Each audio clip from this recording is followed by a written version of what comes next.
Hi guys, I have found this electronic cash register to open for taking free parts from it, and I've noticed this very huge capacitor, 10,000 microfarads, 25 volts.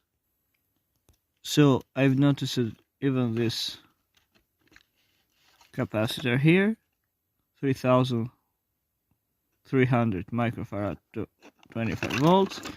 This choke here, this battery charger port for 12 volts or 20 volts, this thermal printer, this packet here, this memory card that was inside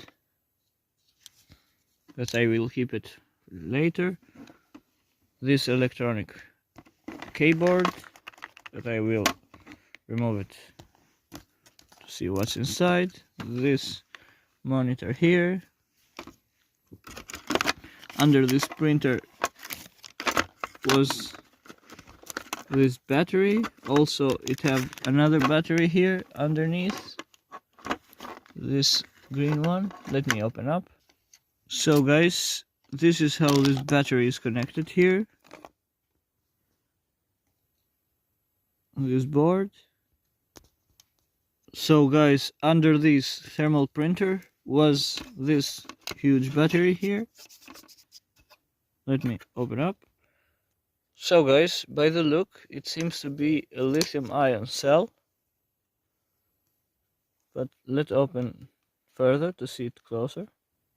So guys, I've opened it up, this battery, and it is what I've suspected to be, 2 lithium-ion cells, 3.7 each, by Samsung, 18650 types, those blue one. Well, it have this soldered circuit here that is used as a charging module for 2 batteries in series, but it works as normal battery. So guys, I've opened up even this board plastic here that was this board inside is glued. Well guys, don't forget to subscribe.